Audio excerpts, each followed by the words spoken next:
We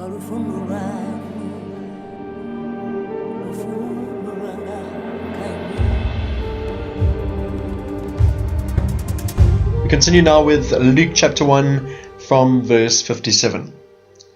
The birth of John the Baptist. When it was time for Elizabeth to have her baby, she gave birth to a son. Her neighbors and relatives heard that the Lord had showed her great mercy, and they shared her joy. On the 8th day they came to circumcise the child, and they were going to name him after his father Zechariah. But his mother spoke up and said, "No, he is to be called John." They said to her, "There's no one among your relatives who has that name." Then they made signs to his father to find out what he would like to name his child. He asked for a writing tablet, and to everyone's astonishment he wrote, "His name is John." Immediately his mouth was opened, and his tongue was loosed, and he began to speak, praising God. The neighbors were all filled with awe, and throughout the hill country of Judea, people were talking about all these things. Everyone who heard this wondered about it, asking, "What then is this child going to be?" For the Lord's hand was with him. Some passages have more to say than other passages. Luke, what I see, this passage doesn't really have a lot going in terms of commentary. I think the one thing that really jumped out at me is that Zechariah was struck mute by the angel before his wife was even pregnant, and now she's given birth, and it was when the baby was going to be circumcised. So for 9 months, I mean, that's close-ish on a year, Zechariah can't talk. That is pretty hectic. And I think there's a sense of, like, you learn, it's a new normal. I love that phrase, the new normal, because for Zechariah, being mute was his new normal. And obviously, like, when the people didn't know, they go ask him, like, he's writing stuff down. So they'd figured out a way of making it work in a different way to how it used to work before when he had a voice. And I think that was really the main thing that struck me in this passage. Maybe the other one is how God kind of interrupts culture. So sometimes he uses culture and he works in the place of culture, and we saw that already in some of the stories that were mentioned. But there's also this thing of, like, the baby's not being named as tradition dictated based on someone in the family. So there's the sense of, and maybe that's enough of a thing to ponder on.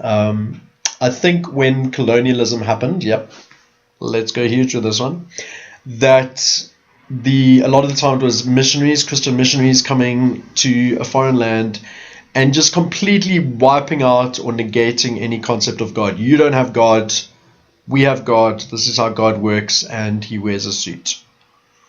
And so in some cases, I remember going on a missions trip to Umtata years ago, and they had this jacket in the classroom, and the visiting preacher would wear the jacket before he would preach. And it was easy to kind of join the dots and see that this was not an African tradition.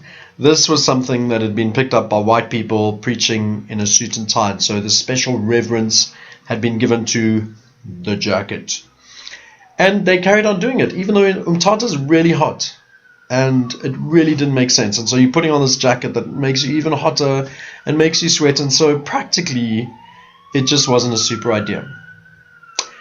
And there's been many cases around the world where missionaries have kind of come to people and they've shown them the Bible or they've shared a story. And these remote tribes of people have connected the dots with a God that they knew and worshipped and were serving already. And they're like, you just saying more about this God that we already know.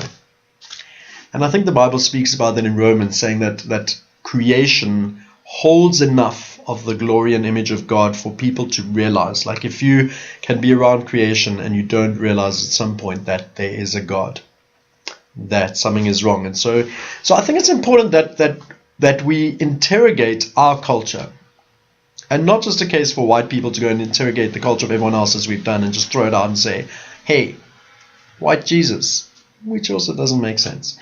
And so many of the cultural practices when it comes to following Jesus and being a Christian maybe don't make sense in other contexts. And I think this is really such a good concept, actually. I thought this passage wasn't going to give us a lot of stuff, but when we're talking about decolonizing the text and stuff like that, I think that's what we're talking about. We're not talking about necessarily taking the text of the Bible and changing it. We're talking about the way that white people typically, but various people have taken the Bible and said, this is the way it is meant to be.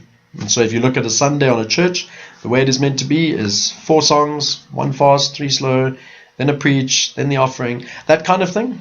And so in a lot of churches around the world, you can go in and see the same kind of order and structure, and things might change a little bit here and there, but it's almost as if people are going, like Sunday church service was taken out the Bible, and it was never taken out the Bible in terms of looking at like that, in that format and style.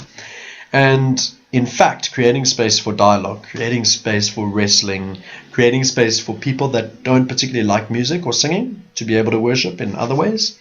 These are all creative ways of actually getting back to the heart of the text and the heart of what it means to follow Jesus. And so that is what we need to do. We need to interrogate our culture, see what is good, and hold on to that, just the way Jesus used a lot of cultural things. And he was like, sure, this is great, let's do it.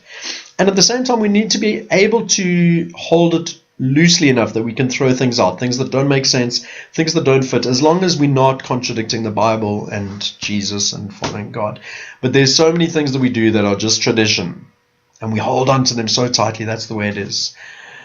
And maybe it's time we interrogated them. I would love, I dream of finding a way of doing church in an African way, and not just having a church where a black person is the pastor and black people are the leaders and the music team that are still belting out Hillsongs and still doing a 40-minute preach after 4 songs and having the offering or whatever. I'd love to see, like, what does it mean to do church African?